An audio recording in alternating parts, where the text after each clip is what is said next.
The Daily Dribble.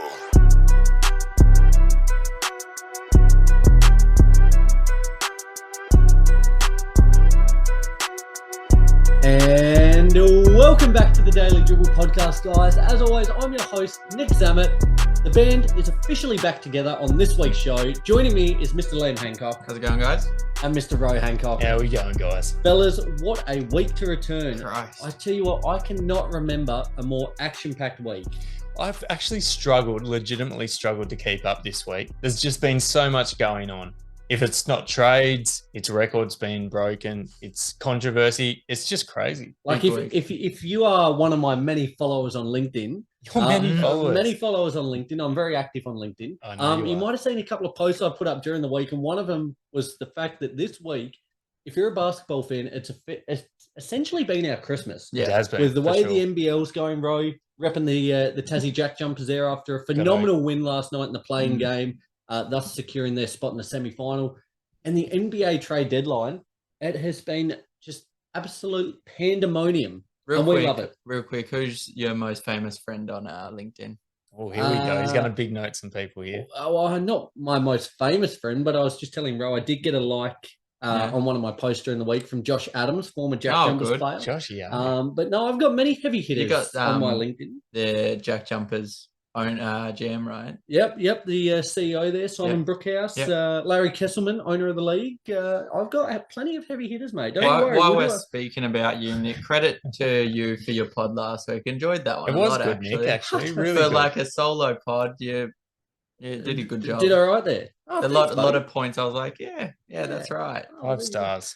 I'm the voice of the people, the voice of the voiceless. But nevertheless, fellas, hey, massive episode. So Before we get into it, though, a quick shout out to both Stadium Scene and the cover.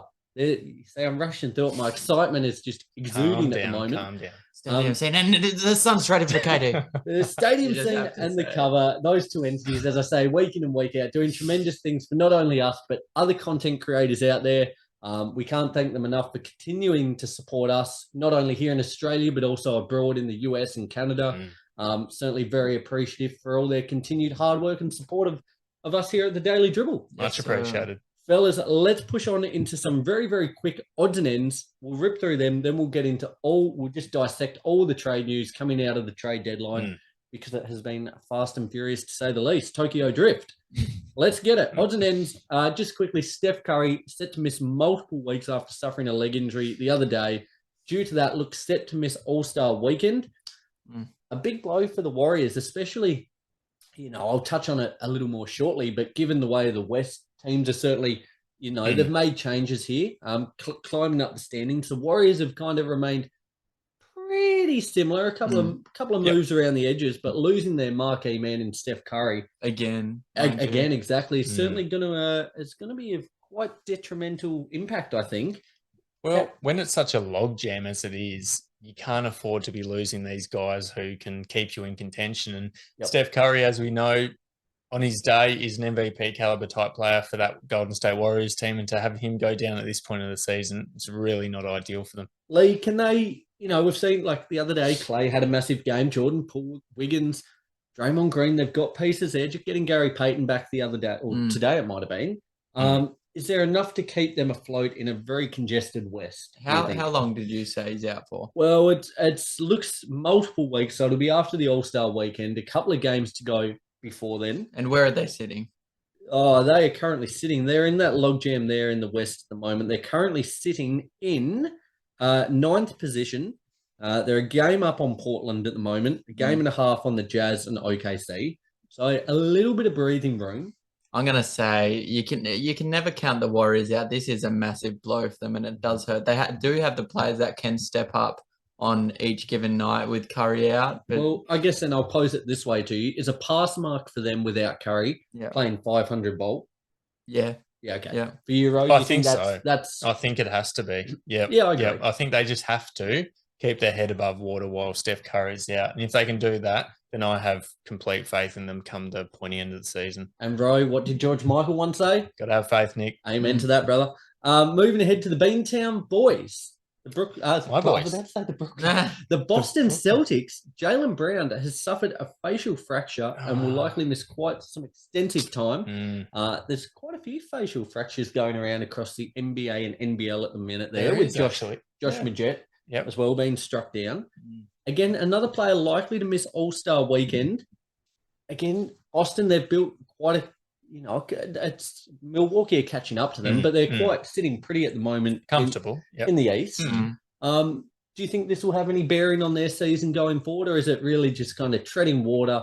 They're in a good position. The roster looks good and just kind of waiting for the playoffs at the moment. I think the really good thing about this Boston squad that we have at the moment is it's very much a next man up mentality. And I know we use that phrase a lot. We do. When it comes to, great players being out injured, but Boston are certainly one of these teams where that is the case. And particularly this year with the added depth that we've acquired over the offseason, it's even more apparent that there's going to be guys who are willing to step up. We saw it the other day with Malcolm Brogdon stepping up, Mr. Grant President Williams. Yes. Yeah, Mr. President. Even Hauser has been quite handy off the bench as well. So it's going to hurt, no doubt, losing a guy like that. But I think at the end of the day, we've got the guys to step up in his absence. And hopefully at the very least, we can keep our head above water. As weird as this sounds, a facial fracture in the NBA is probably preferred over a leg injury or a wrist injury, 100%. an arm injury, a finger injury even. You're not shooting with your face, are exactly. You, when you have one of those other injuries that I've mentioned, you need to kind of integrate yourself back in and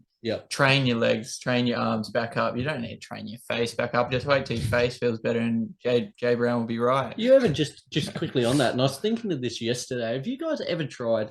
You can get those. They're almost kind of really thick rubber bands that you can use for your jaw muscles. To sharpen the old jawline. Sharpen the jawline. Have you seen them, Lee? I've seen it. They're bullshit. You've not used them? They would not work. There's something that's advertised on those infomercials, and if you call up now, you get 5 for free. They don't work. I tell you what, they are going to be my undoing in the next 5, 10, 20 years. Are you a sucker for the infomercials? Mate, I love them. It's buy this one now, in the next 20 minutes, get one free. Hey, wait, there's more. We'll throw in another $500 worth of bonuses. Hey, you had me at hello. I'm there. I love it. I love it. And it's certainly going to put a pretty big dent in the bank balance over the next decade or two. But please don't tell me you have one of those jaw line creators. I don't. You don't? Okay. That being said, anyone out there who does use them, I'd love to hear of your successes with it. Have they worked? Have they not? There you go. How'd I get into that? I can't remember. Brown. That's it. Face injury. Nevertheless, we'll push on with odds and ends. Just quickly, Dwight Howard has been named to the first ever Taiwanese All-Star game, and he'll also suit up in the 3-point contest. Now, Dwight doing big things over there in China at the minute, Taiwan, doing big things. Yep. I want to pose this question because I think I've asked it before, but ask it again. Could he still do a number in the league? In the NBA, could he still put in a really solid shift? Not a solid shift, but he could put in a shift better than some of these other guys that have a. Who would you have him over, Lee? Just off the scone. Kevin Knox. Knoxy. That's as soon as I think of bad NBA players, that's who comes to mind. Shout out Kevin Knox. I don't think we've shouted him out at all. Fortnite over the course. Dude. To be honest, over the history of the Daily Dribble podcast, I don't think Kevin Knox has probably ever been mentioned before. And probably warranted as well for him not to be getting mentioned, but a first time for everything. Yeah. I think he's certainly got the capability to play at NBA level. There's certainly worse players out there. And what's this about him in the 3-point contest? This is a bit of this. I love this it. is just fun, isn't it? I love it. He doesn't need to. He could go 0 for 20 in that. But he's been knocking them down over there. He has been. But with pretty good consistency. Maybe it's just the lack of pressure. Maybe he feels a lot more freedom than he did in the NBA, and he's just playing, happily and freely. Yeah. Good on you, Dwight. I'm all for it, mate. You just keep bowling over there. I love a happy Great Dwight. Exposure. We all love a happy Dwight, don't we? Yes. The last point I've got here from odds and ends, and it's probably the biggest point. Records are made to be broken. And no record probably bigger than the all-time leading scorer in NBA history this week, Kareem Abdul-Jabbar, held the record from 1984 to 2023. A phenomenal stretch there for Cap. 39 years, holding the record. 38,397 points is the record, no more. LeBron against OKC the other day, 36 points across 3 quarters there. Phenomenal. The little mid-range step back to ice it. Officially becoming the league's all-time leading scorer. What a phenomenal moment. Nick, I was wondering when this sound would come into play, and it's nothing but applause. Yeah. Nothing but applause. Nothing but applause, for mate. the king. I wouldn't say I was close when I was watching it live, and it wasn't kind of tears moment for me. But it was quite a spectacle and just quite a historic moment. It was similar, like when Steph Curry broke the all-time threes. It kind of felt like this, that, and then some. Yeah. Did you happen to see it, Lee? I saw it. I didn't watch it. And all for it, but to be don't honest, don't say it. If you've got anything negative to say, I don't want to hear it. I do, but it's not towards LeBron. What is it then? This guy kind of dampened the moment. AD, he was sitting down. Oh yeah. He was sitting what was down going on there? while LeBron was breaking the scoring record. It comes off as just very petty. Sulky. Yeah. Very jealous. Do we have any theories as to why that may have been? I'm thinking just partly as well, and we'll get into it momentarily, the fact that Russ was moved on. Probably quite a few internal issues going on. Okay. And I know during that game, Russ and Darvin Ham had quite a heated conversation. Mm-hmm. Probably quite a bit of locker turmoil, especially given the fact of their standings, positionings, probably a bit of a build-up. I had a theory that LeBron had, I think AD had 13 points. Maybe LeBron wasn't playmaking as much. He had a shocker. AD had a shocker. Yeah, I know, but LeBron wasn't playmaking as much because he wanted to get the scoring record, which is fine. One game. I get it, but you asked why was AD sitting down. That's my theory, at least. Still very petty. Come on. Big baby. I didn't like it. Did you see all the phones out? Yeah, the only guy who didn't have his phone out, Phil Knight. If you ever want a book recommendation, incredible read, Shoe Dog, the kind of the startup of Nike, Phil Knight there, how it came to life. I digress, but I'll tell you who didn't have their phone out as well. Kareem Abdul-Jabbar. We were talking about this before the pod, Nick. How about his face when LeBron took the record? I know he's 75 years of age, but when that bucket went through, he looked the furthest thing from pleased I've ever seen. It was really well done. I thought the way they did it, the handing over of the ball, the handing of the torch there. Again, I think the last probably 4 or 5 weeks we've mentioned LeBron at one point or another in odds and ends or whatever the case may be. But the records continue to fall, and this one being the biggest of them all, there is not enough superlatives to describe how great LeBron is. Whether you love him or hate him, you've got to appreciate greatness. And I think, it's a shame. It's the same when, famous people pass away or athletes when they retire. It's not until then that we truly appreciate them. But this, like we spoke before we came on here, Ro, about people calling that the longevity award or whatever the case may be. It's not. He is the greatest scorer the league has ever seen. He's one of the greatest facilitators the league's ever seen, arguably the greatest player ever seen. That's another great point. Could you imagine how many points he would currently be on if he wasn't such a good facilitator as well? To be honest, LeBron is probably a pass first guard, and that's ridiculous to say. Fourth all time in assists. To be the leading scorer ever and be even top 5 let alone top 4 in assists. Yep. And the fact is, he's going to piss this in. He's going to break 40,000 very, very soon. And again, we kind of asked the question, is this a record that will ever be broken? And I don't know in this day and age.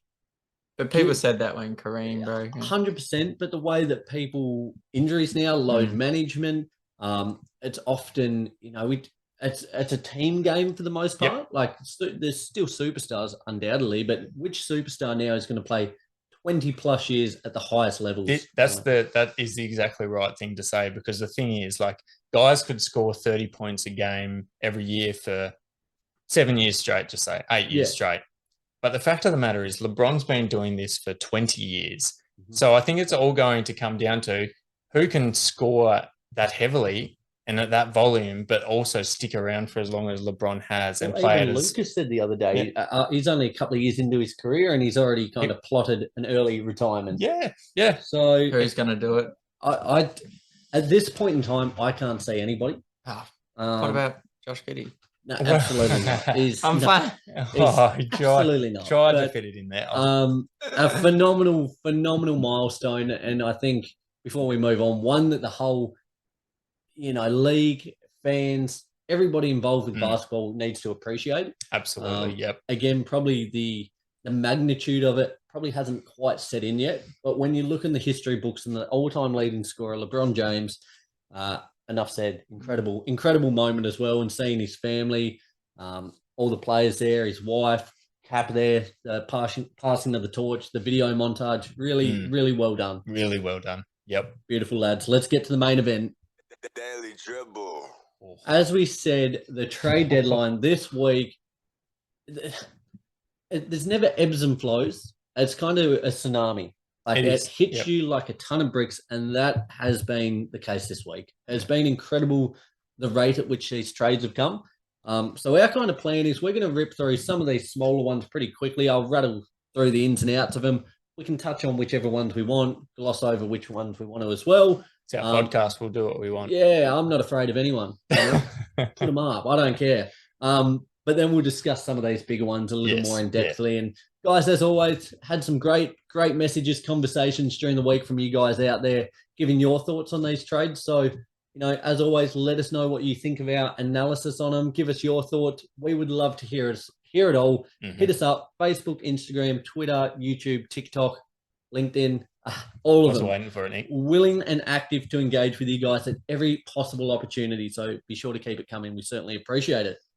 Let's start quickly. The Kings receiving Kessler Edwards. The Nets receive $8 million of relief as they save on salary and luxury tax. Lads, anything you want to say on this one, or we can skip by it? Yep. Beautiful. I would have thought so. Next trade, the Spurs receive Dwayne Dedman and a second-round pick.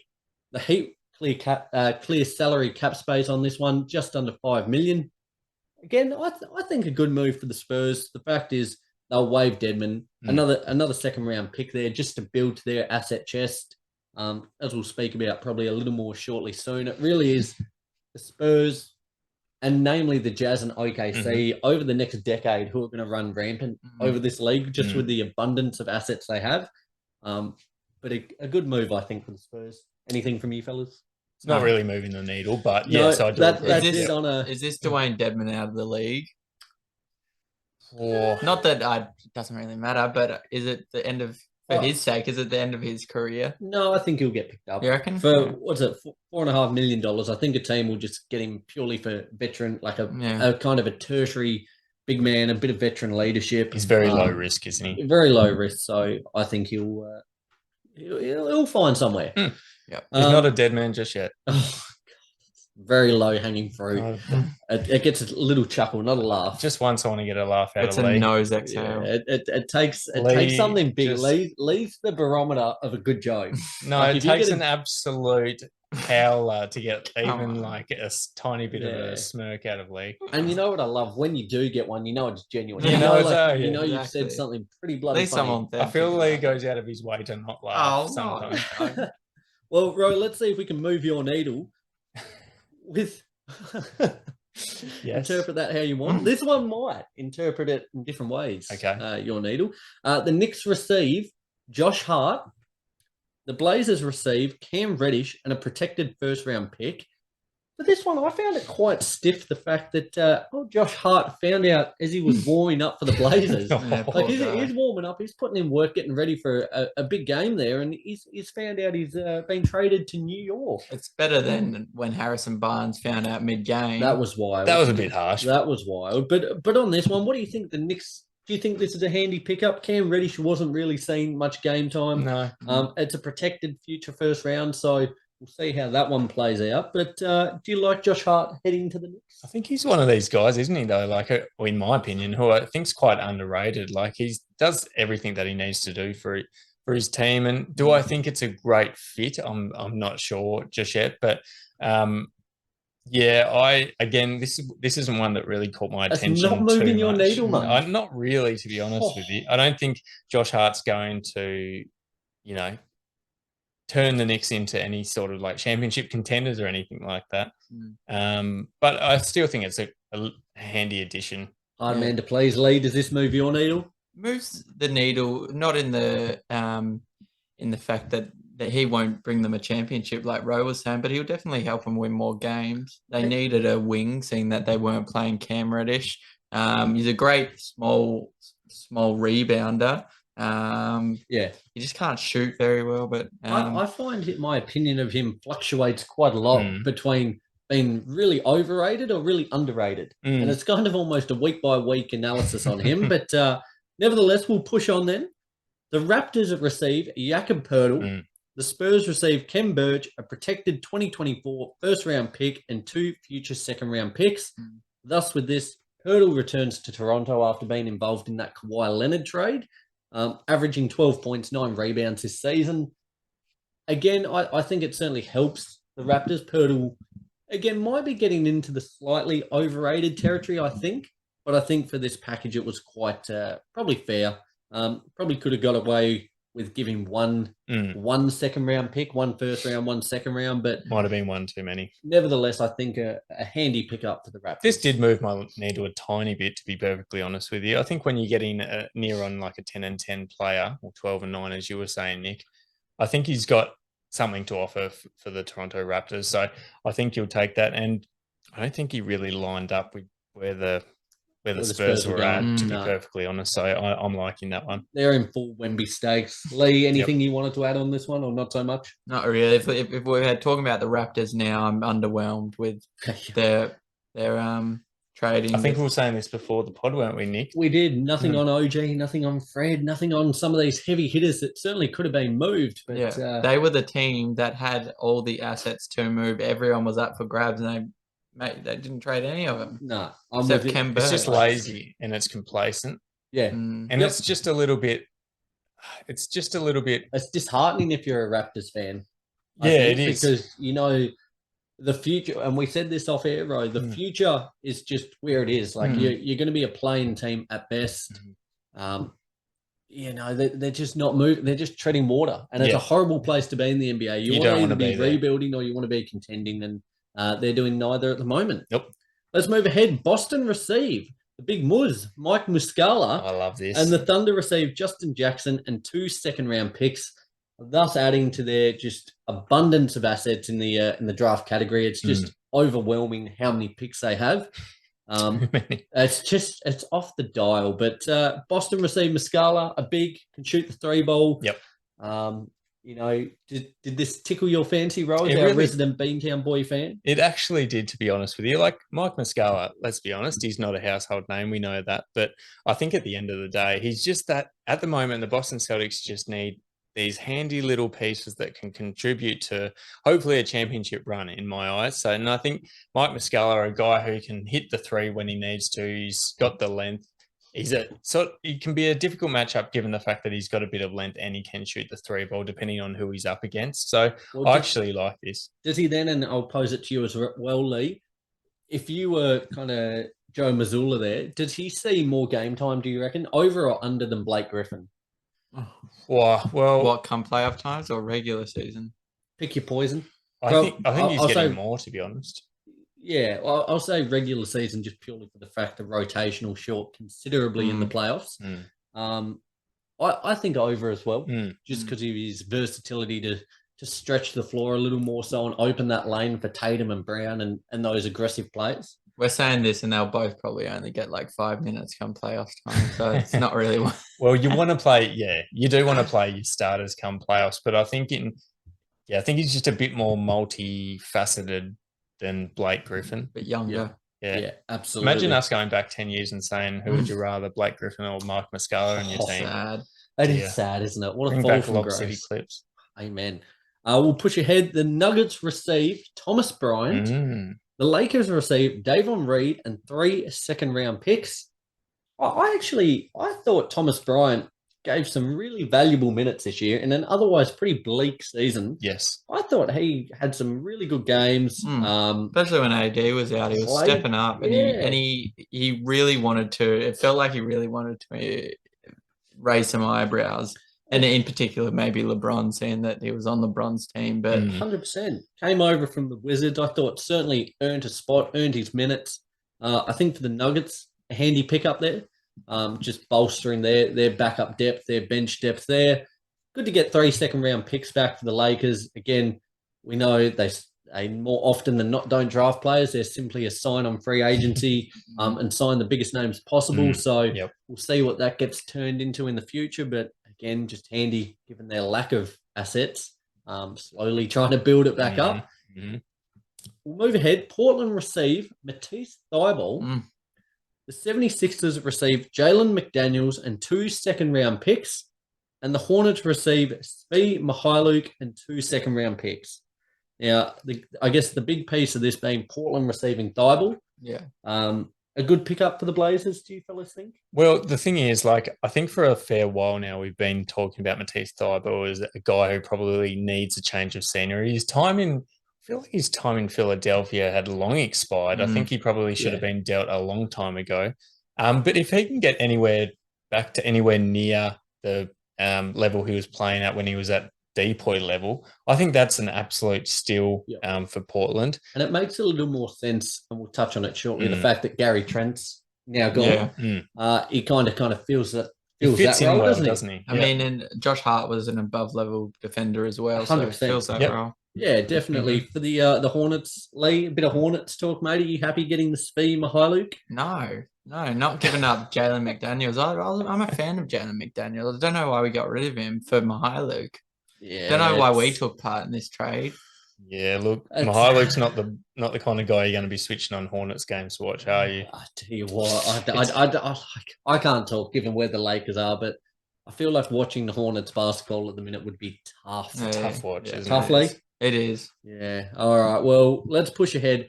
I might gloss over, not do it quite in sequential order. We'll keep going with the smaller trades and we'll end with the bigger ones. Yes.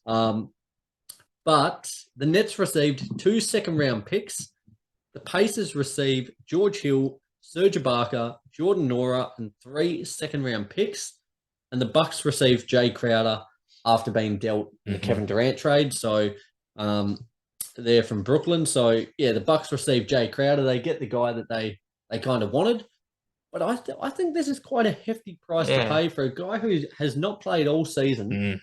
Agree, actually. It has to be to create some cap space or something, getting rid of all of these guys, right? George Hill, Serge Ibaka, Jordan Nora, and 3 second-round picks. On last week's show, I actually mentioned this as a proposed trade. Yeah, I remember. And that was without the 3 second-round picks. And I said at that point in time, overs. Yep. The fact that there's also 3 second-round picks attached to this is well and truly overs. For a guy that hasn't played for, over a year? I don't know. Crazy. When did his value go so high? I'm confused about this one, really. I'm not too sure. And it's he's been sitting on the pine for God knows how long. Splinters in the arse, you reckon, right? Yeah, absolutely. And he's come up a steel bench, not the wooden. Yes. Yeah, that's exactly right. I'll tell you what I like with this one though. George Hill homecoming. It's a bit of nostalgia, him going back to the Indiana Pacers. Serge Ibaka, sometimes I forget he's in the league. To be honest with you, he's nowhere near influential as he once was. But I'll still take him in a trade package, particularly when that's all you're giving up. They're gonna have to do some roster alterations here. Their roster is very, very deep. The Pacers, they've just added three more players, depth players. Yeah, their roster is exceeding the limit. It is. It'll be interesting to see who gets put on a two-way, who gets sent down to the G League, what the case might be there, if anyone gets waived or let go. But yeah, a lot of players out there in Indiana for Rick Carlisle to work with. We'll push on, lads. The Clippers receive Bones Highland. The Nuggets receive 2 second-round picks. What do we reckon about this unders?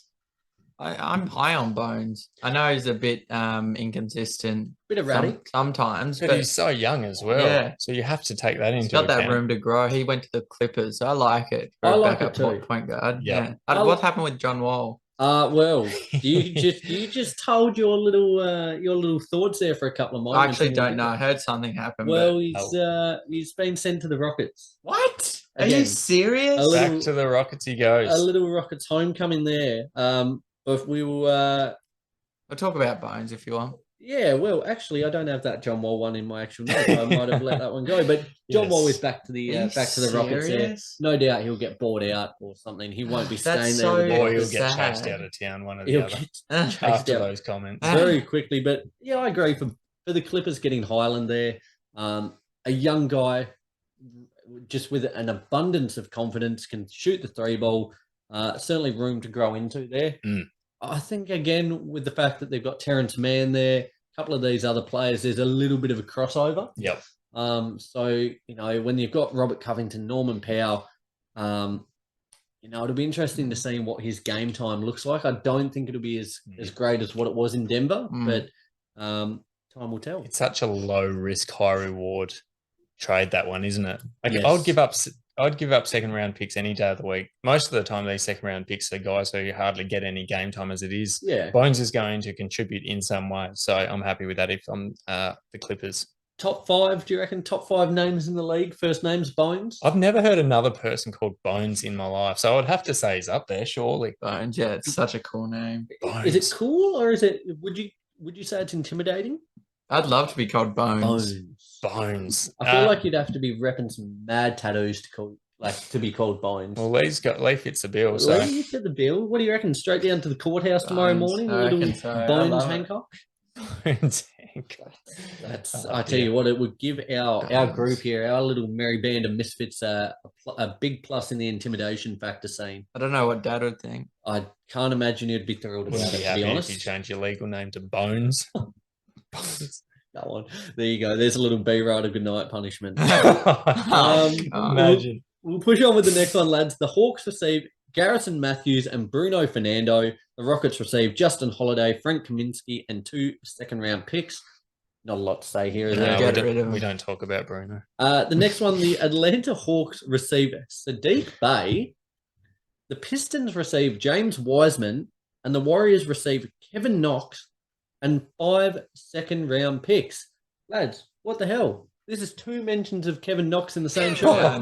This is absurdity. I knew it was coming. It's absurd. We should have hit the over. And I love Kevin it. Knox mentions coming into the show as it won. Long odds. Long odds. But yeah, look, I think James Wiseman's time at Golden State, I think it had expired probably a long while ago, hadn't it, though? Like, the fact that he was still kicking around, I think maybe a change of scenery could do him a world of good. Will it help him? So joining a young core, Marvin Bagley will probably be the starting centre. You've got some other, capable big players. Jalen Duren will probably play the power forward, but could play as kind of a smaller ball 5.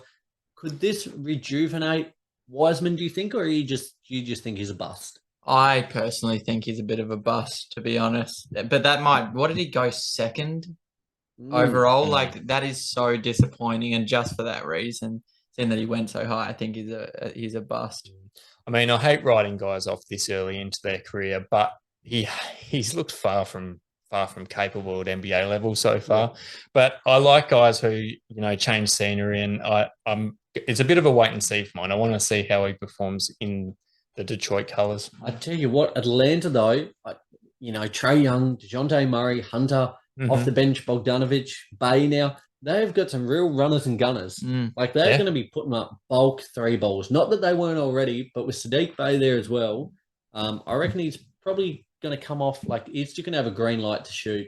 And we've seen, it was a one-off, but he's dropped a 50-point game before. He had that 50 ball. We know what he can do. I think a good pick up for the Hawks there. Kevin Knox. I think the Warriors getting 5 second-round picks is quite a handy return for Wiseman. Yeah. Given he does look like bust material. So, yeah, very good move for all involved, I think. Agree. Moving ahead, the Lakers receive Muhammad Bamba, Mo Bamba, and the Magic receive Pat Bev. So, again, we can speak to this. Pat, honestly, we can speak to this one a little bit. We'll touch on it shortly with the Russ D'Angelo trade. Pat Bev, the guy's all heart and soul, isn't he? He was so keen, he wasn't just can't be heart and soul somewhere for too long, No. He knows it's a business, though, I think, at the end of the day. He's been dealt plenty of times in the past, but, yeah, it still hurts. Do you think he could have because this Magic team, it is really young, apart from outside of, Gary Harris, even Jonathan Isaac still probably constitutes being young. Can he bring some veteran leadership and really kind of galvanise this young, tidy core of players they've got, do you think?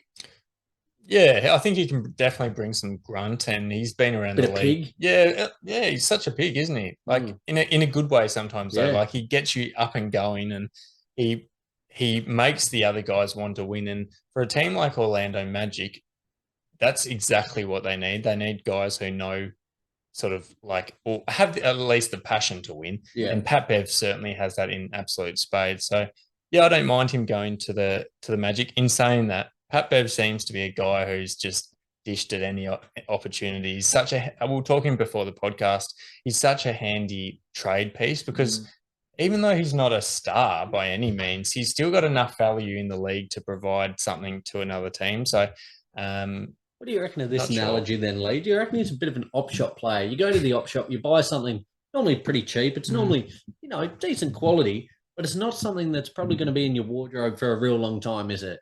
You might get it for a festival. Lee loves the op shop. Well, that's true. You're asking the I wrong was guy. about to say, as soon as I started asking it, I was like, this isn't tailored to the right person. But you kind of get what I'm saying. Like, it's not, he's someone you kind of get on a rent. Yeah. He bounces from place to place. It does surprise me. I like the effort behind the analogy. Let's put it that way. It surprises me. I've got better ones. Don't worry. I've got better ones. It does surprise me that he does get bounced around so much. I know he is a handy asset to trade, but you get him on your team for the dog in him, defensively, culture benefits and the culture. Yeah, and no one gives him enough time. Maybe the Clippers did to really, settle in. So I hope Orlando does. Well, let's push on. We've still got quite a few to go, lads. The Rockets receive Danny Green. The Clippers receive Eric Gordon, 3 second-round picks, and rights to pick swap with the Clippers. And the Grizzlies, the third team involved there, receive the Nard dog, Luke Kennard. Eric Gordon finally gets his move. It's been a long time coming. Heading to the Clippers. Overdue. Jeez. Very, very overdue. Danny Green heads out there to the Rockets. We won't touch on this too much, just purely for the fact of time. Just for you guys out there, next week we're probably going to speak more to some of the implications for these teams, the benefits we think, whether to increase their playoff chances, title chances, things like that. So we are glossing over quite a bit here, but just purely because, holy shit, there's been a lot going on. There's only 24 hours in the day. Oh, goddamn. The Pelicans receive Josh Richardson. The Spurs receive Devontae, friend of the show. Maybe a change of scenery will help. We'll see. Help him become a friend of the show again. Devontae Graham and 4 second-round picks. Now, again, won't touch on this too much, but that's crazy. For Josh Richardson, isn't it? Yeah. 4 second-round picks, Devontae Graham. In a world, and it's not absurd to say that Devontae Graham may be a bit better than Josh Richardson. So I don't know where they're getting these picks from. When he's friend of the show, he's a bit better. Yeah. When he's a foe of the show, he's much, much worse. I mean, Josh Richardson isn't anything to raise your eyebrows at. I think he could do a job out there. Give a bit of grit to the Pelicans. But 4 second-round picks, that feels like big overs. Yeah. It does. Big overs. Feels like we're talking about a different Josh Richardson than the one I've been watching over my last few years. And again, just speaks again to what I was saying. OKC, the Jazz, the Spurs, building those asset chests. It's a war chest at the moment. It is huge. I love it. The next move, the Warriors receive Gary Payton. The Blazers receive 5 future second-round picks. Now, that just comes back to the trade involving Sadiq Bey. Some of the picks the Warriors got there for James Wiseman, since being offloaded to the Blazers. Warriors getting Gary Payton back. Yeah, they must have liked him. I thought he did really well. And I know you spoke to Rowe before. You think a really good reacquisition there? I think so. And I don't think, to be honest with you, I don't think they really wanted to let him go in the first place. And sometimes if you really love someone, you've got to let them go. You've got to let them go and they'll come back naturally. And he's come back, hasn't he? At GP3? GP2. GP2. Oh, shit. The glove. The glove junior. But junior. I actually like this. Yeah. Glad to see the reunion. There you go. So am I. I think a good return there. He struggled a little bit with injuries this season. So the Blazers getting a few second-round picks there, 5 of them to be exact. Not a bad return. Get the tissues out for Lee for this next one. The Clippers receive the Plum Dog millionaire Mason Plumlee. And the Hornets receive Reggie Jackson and a 2028 second-round pick. Lee, who is your centre going to be now? Because you've got Jack Diddley Who Squad. is it going to be? Like, Yeah, I hope. Nicky Actually, Richards? I'm not overly mad. I mean, they're not playing to win, so What are they playing No, they for? are not. What are they playing for? Like, they're probably playing to lose to get Wemby stakes. But I don't hate it as much as I love Plum. Maybe they're committing to the restructure or committing to the Wemby stakes. But who? Mark Williams and Richards probably. Now, I say this because even like this upcoming draft class, there is quite a bit of talent. Probably the top 5, top 6 are really, really talented. Quality. We're calling it the Wemby Stakes, and essentially everybody wants Wembenyama. How flat would you feel just tanking out and out, just getting rid of Plumlee, getting rid of everyone, scorched earth policy? Some of these teams, only one team's going to get him. Yep. I know there's Scoot, and as I said, other quality players, but you'd be flat not to get him, wouldn't you? You'd be extremely flat. How about MJ at the 5?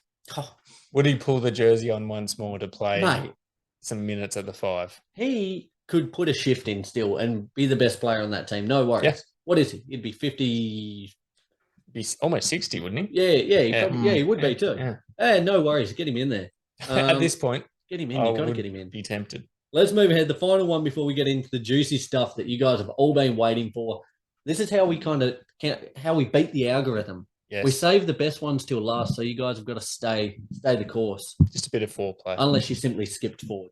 Yep. Then that's kind of null and void. But the Suns receive Darius Baisley.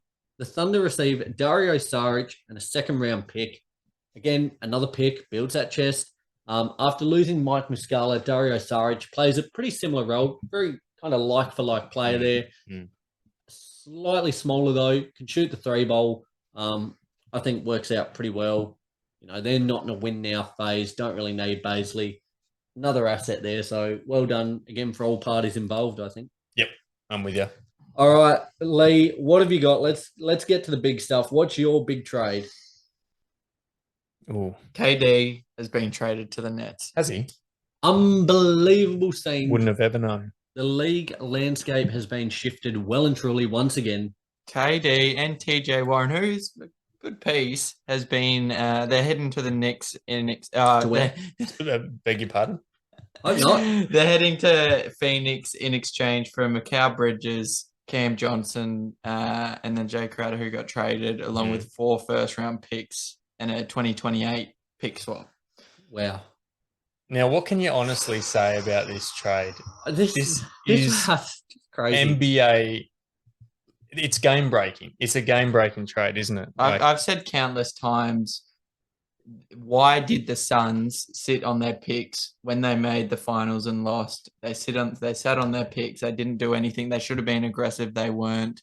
And I understand why they weren't now, because they were waiting for KD. Crazy. They didn't have to give up CP3. They didn't have to give up DeAndre Ayton. They had to give up Mikal Bridges. That's the one that hurts the most. And for KD, you'll take it on the chin. Oh, yeah. But essentially, given that Jay Crowder didn't play, it was Mikal Bridges, Cam Johnson, the picks for Kevin Durant and TJ Warren. Yeah. That's a good result, isn't it? You're doing that every day of the week. That is a win. And I said the other week that their window felt like is maybe closed. Yep. Closing, maybe closed. It probably was closed. This just bloody kicks down the door, says, here I am, let's get some. Well, let's go over the issues it solves for the Suns. So I'll start. CP3 doesn't even need to look at the basket anymore. No. He can focus solely on ball handling and facilitating. Yep. D-Book gives him some space. I don't even know if I've seen D-Book work off ball, to be honest, just because.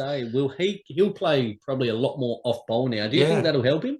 I think it'll be an adjustment, but I think in the long run it will help him and the Suns in general. Yeah. What's it do for Ayton? I don't know.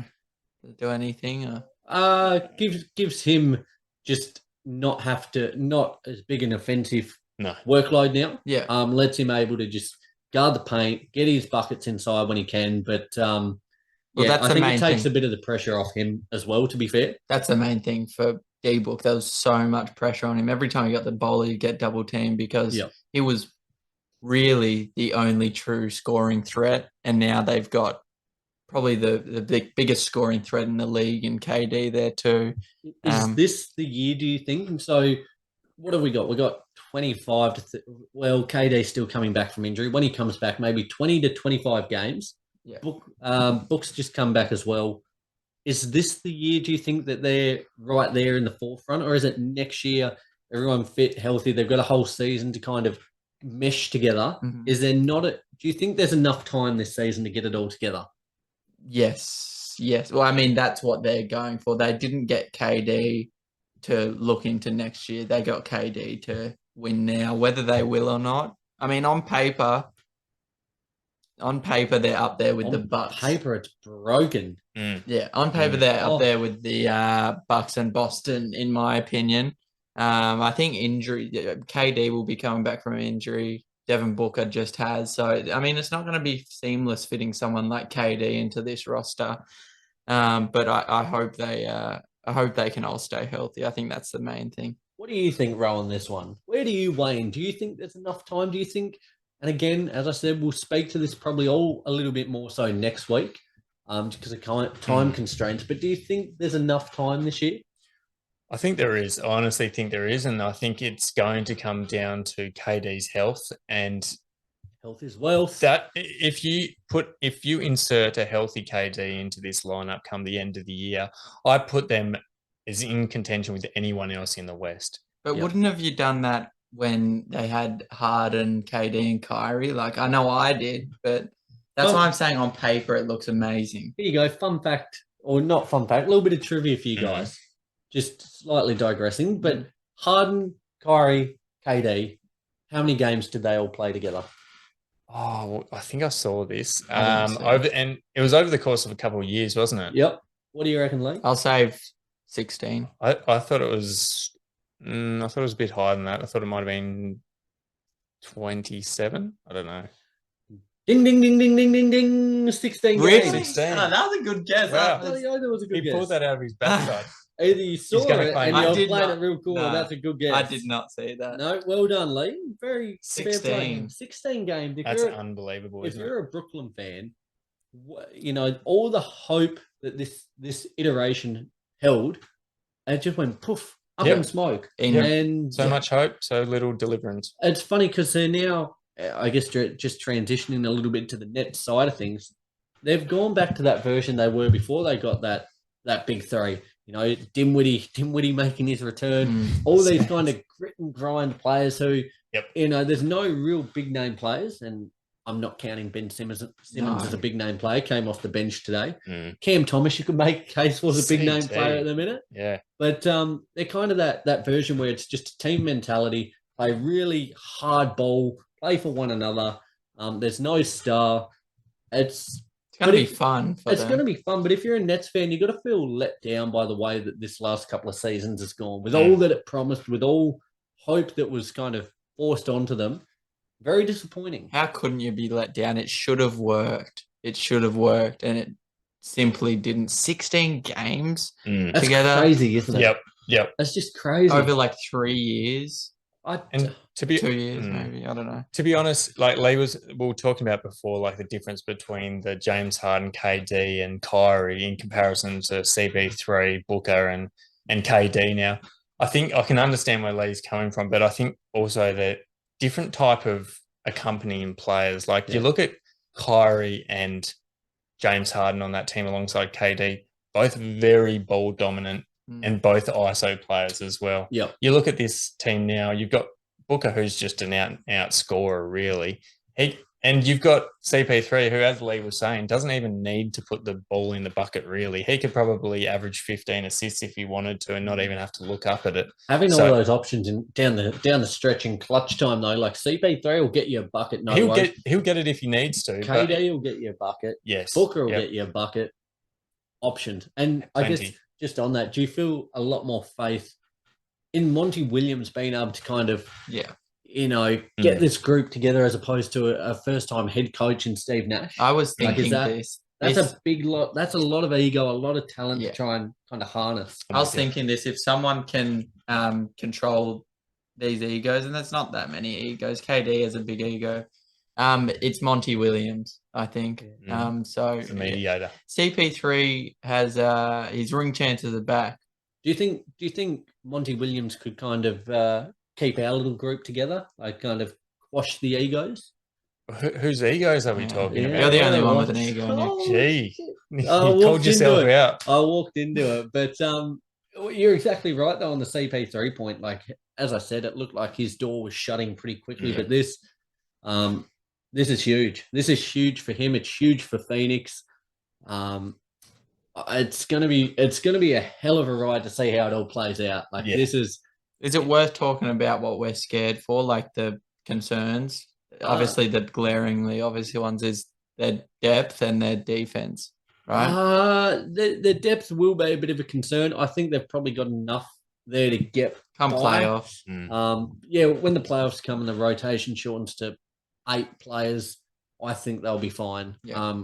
KD, Book especially being in that younger phase, going to give you 40 minutes, no worries. So the only concern would be health. CP3 getting older. KD's had a history of injuries. Booker just coming back. Ayton's missed time here and there. TJ Warren extended time off. That's the big concern. The main ones. Defense. A little bit. I think losing Bridges certainly hurts. Cam Johnson put a shift on the defensive end. I think KD can give you enough. He's not known as a defender. He's an offensive just weapon. But I think good luck he's capable. His size and length, I think, will be enough. And TJ Warren's a little piglet as well. So I think they'll be okay. Ro, did you have any?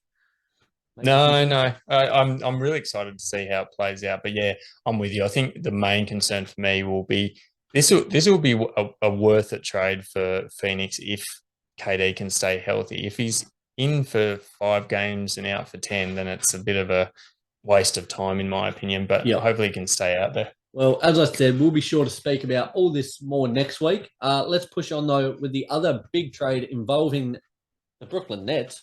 Ro, Mr. Kyrie Irving is heading out west to Dallas. Kyrie's on his way out, and he's already gone, and he's already started. This seems almost old news, but yeah, it does. The trade was Dallas receiving Kyrie Irving and Markieff Morris. The Brooklyn Nets receiving Spencer Dinwiddie, Dorian Finney-Smith, a 2027 first-round pick, 2029 first-round pick, which is unprotected, and another 2029 second-round pick. Now, this, in my opinion, this trade could honestly make or break the Dallas Mavericks. Yeah, I know there's a lot of Dallas Mavericks fans out there at the moment who would be a bit conflicted, I think, with this trade, because if it pays off, then this could mean a deep championship run for the Dallas Mavericks. If it doesn't pay off, then it could mean Kyrie gone. It could mean Luka seriously, actively looking for other teams. So in my opinion, there's a lot of questions without answers at the moment. Some of these questions that I'll ask, we don't have answers at the moment, but will Kyrie commit to the Mavericks long term? Because he could easily this offseason go, I don't actually want to be here. I want to up and leave again and leave the Mavericks stranded and leave Luka Doncic stranded. Now that he's lost his running mate and Spence Dinwiddie lost Jaylen Brunson over the offseason. Another one, will Kyrie and Luka actually work? They're 2 guys who I'm very interested to see both on the court at the same time. Both are very ball-dominant players, and for good reason, because you love the ball in their hands. But it's always interesting. We saw with the Brooklyn Nets with Kyrie Irving and James Harden. Yes, from a box score perspective, it was attractive to look at. They were putting big numbers up, but was it translating into wins? Exactly. Not very often. Yep. Will Kyrie actually be a relied upon teammate that he was once upon a time? Because over the last few years, he's become a guy who has built a reputation in the league of being a guy that you don't trust and you can't rely for him to be out there. When he is out there, he's given his all and he's putting up, 25, 5 and 5, which is really handy. And sometimes get you over the line for a win like he did the other day. Yeah. But is he going to return to that type of player? And I mean, to me, if the answer is yes to a lot of those questions, or most of them at least, I think they're making a fairly deep run this year. If the answer is no, then I can expect Luka to be looking out very soon. This is the one, and I'll touch on another big trade in a moment, and just compared to the KD one, I think this is the one that has probably the most question marks over it, just because. Absolutely. Well, I'll say it this way. I guess it's probably got one of the highest ceilings, but probably the lowest floors as well. Yep. There's a lot of room for a lot of different results here. I certainly can't wait to see how Luka and Kyrie go together. Mm-hmm. Seeing how Luka goes with such another ball dominant player, like I know Brunson and Dinwiddie, they did not need the ball nearly as much. No. When you've got someone of Kyrie's capabilities, it's going to be a real ironing out period, I think. Mm-hmm. It's hard because part of me thinks, was this the right move? Yeah. And I don't think I'll know. Like, I look forward to talking about this one next week when we've hopefully seen Luka and Kyrie together. I'm not sure what Luka's time frame for a return is. I don't know, Lee, where do you see this one? I think any star that would have gone to the Mavs, it would have taken a bit for all of them, and in particular, Luka to adjust.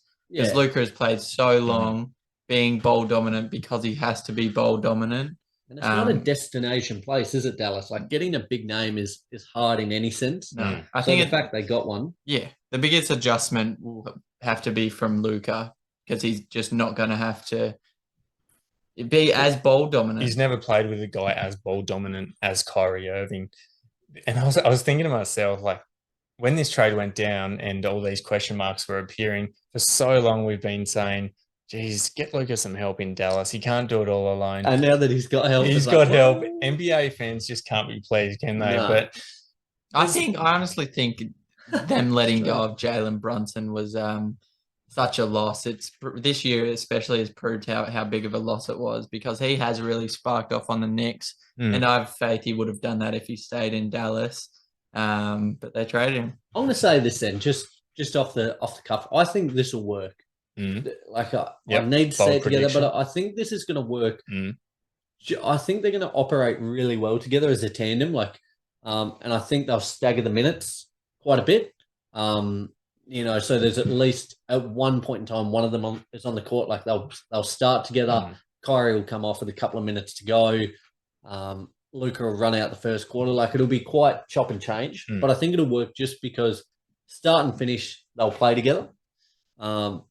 But the Mavs will have one really high-level capable ball handler and scorer on the court at all time, which I think is huge. Especially with closing as well. Like, with closing, it was going in Luka's hands. Maybe 1 in every 100 will go in Dinwiddie's, but it was mostly going in Luka's. Yeah, a bit of diversity there, and a bit of, for opposition, something to scheme against. Okay. 100%. How about this then? Yes, no answer. Given the fact that before I said we've got a heap of questions, not a lot of answers, I'd like to hear your initial calls. Will Kyrie commit long term? I think Kyrie will. I think Kyrie will commit anywhere that is respectful to him. And I think the Dallas Mavericks, opposed to the Brooklyn Nets, opposed to the Boston Celtics. Yeah, I'm going to say yes as well. He will? I'll say yes. Okay. Yep. You've already said that Kyrie and Luka will actually work. Do you reckon they'll both actually work, Lee? I don't know. I'm getting that gut feeling, the same as when Russ went to the Lakers, where I'm like, does it fit? Yep. You got a gun to your head. Yeah, I'll have faith in that. Yeah, the respect will come, and then good things will happen. And the last question: will Kyrie actually be relied upon being that teammate that he was once upon a time, a la Cleveland Cavaliers days, where he was out there winning championships for them? Because I think he comes in with a clean slate. Almost. Like, I think he will get the benefit of the doubt and given a clean slate. All things looked good the other day in their win over the Clippers. Luka Doncic-less, mind you, but I think they'll give him a clean board to work with. Dallas Dallas just feels so reserved too. I feel like if he got a nice quiet place somewhere, he'd be able to stay away from all the headlines, hopefully. Let's hope so. Lads, let's move ahead. The final trade here, longing to the piece now. The Los Angeles Lakers received D'Angelo Russell, Malik Beasley, and Jared Vanderbilt. The Minnesota Timberwolves received Mike Conley, Nickeil Alexander-Walker, a 2024 second-round pick swap, a 2025 second-round pick, and a 2026 second-round pick. Utah received Russell Westbrook, Juan Toscano-Anderson, Damian Jones, and a 2027 first-round pick from the Lakers. on this one, lads, I think the Lakers big win. Getting win now players and only having to give up one of those those prized first round picks. D'Angelo Russell gets his homecoming. Malik Beasley can cook off the bench. Vanderbilt gives a bit of size, a bit of defense. Yep. Big win there. For the Jazz, the question, will Russ stay? Will he go? In terms of their makeup, it looks as if he'll be on the way out. Time will tell where he ends up. There's been a lot of different suitors mentioned, possibly the Clippers, possibly the Bulls. They continue to build their assets chest with what they got back. They got off Conley, an aging Conley.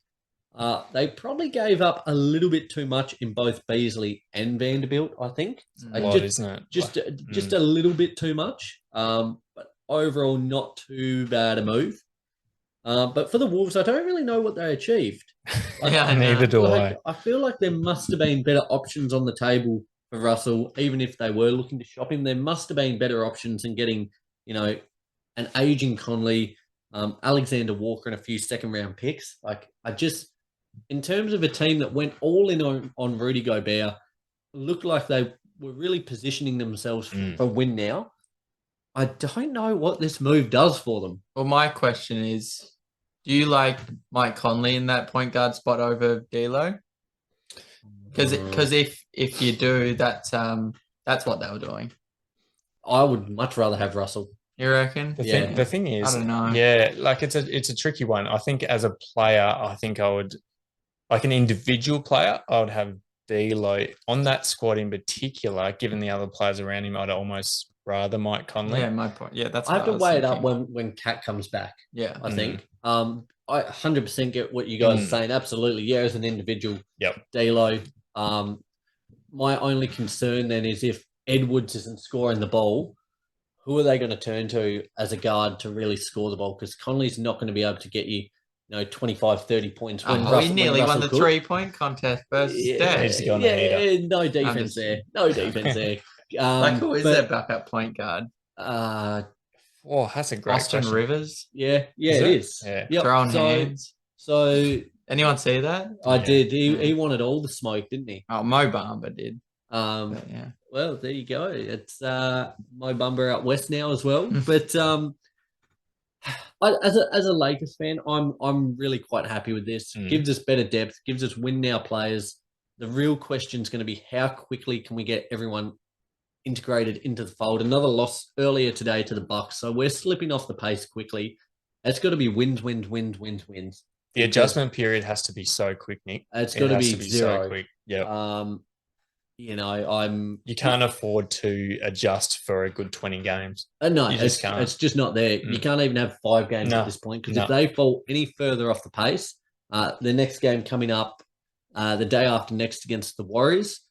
Every game now, like the vast majority of games, almost feel must win. There's, a good 20 to 25 games to go. We're really reaching that last third of the season, last quarter almost. So it's win now. And, with the talent they've got, LeBron James, arguably the greatest player of all time, another top 75 player in AD, to not even make the play-in would be really, really disappointing. So I think LeBron's the type of player who over this upcoming break and even over the next probably week or so, he'd be so adamant in getting the team chemistry up and running with these new acquisitions that he would be I would hope that he would be organizing like team dinners to get everyone acquainted with each other. You footing the bill?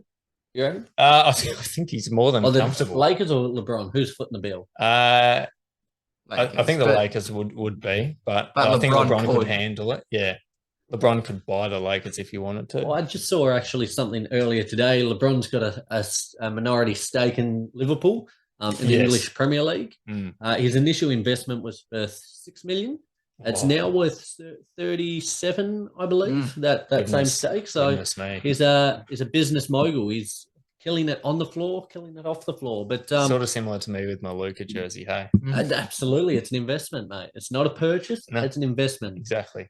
That's what we kept telling you after you dropped. After I forked out big dollars on that. But as I said, we'll speak more to this next week. Did you guys have any other, key points you wanted to mention about that trade?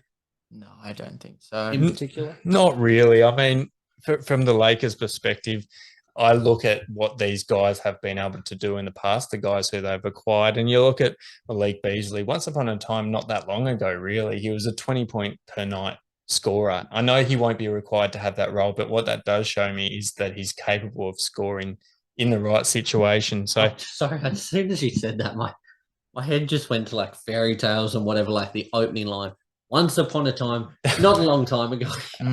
Yeah. I probably could have worded that a bit less dramatic, but yes. Yeah, no, you're right. You're right, and it's that key point you made about adjustment period. It's got to be nil, instant. A lot of, and the fact is, not only off this trade, but Mo Bamba coming in, losing quite a few players there. Pat Bev going one, Toscano Anderson, Damian Jones. There's been a lot of moving parts for the Lakers, and often these things don't click straight away, and they're in a precarious position at the moment. But I tell you what, fellas, I can't wait to break that down and a whole heap more with you guys next week. There's a lot more to get through, isn't there, in terms of analysis? As I said, guys, a pretty quick episode just covering all the trades. Not a quick episode in the normal sense, but a quick episode glossing over how many trades there were. As I said, for us as basketball fans, it has felt like Christmas this week. The news has been coming non-stop. We've loved it. As content creators, it's a fantastic time for us. We hope you guys have enjoyed it as much as we have. We'll be back next week. We'll be dropping, all of our deeper analysis about the implications for these teams who have made big trades, whether it helps them, whether it hinders them. Certainly looking forward to that, guys. Certainly enjoyed having the band back together. It's been nice, isn't it? You enjoyed being back, Lee? I have. Good man. Guys, the basketball content does not stop. I will be back on Monday night breaking down all the latest news from the NBL, the playing games, the start of the playoffs, the New Zealand Breakers hosting the Jack Jumpers in game 1 of the semi-finals. Certainly looking forward to that one. There's going to be a whole heap to get through, so I hope you can join me for that one. Be sure to subscribe wherever you listen to the show, Apple Podcasts, Spotify. Whether you watch it on YouTube, subscribe, ring that little bell so as to never miss another episode, and good things will happen. Guys, until next week, can't wait to talk to you soon. Bye.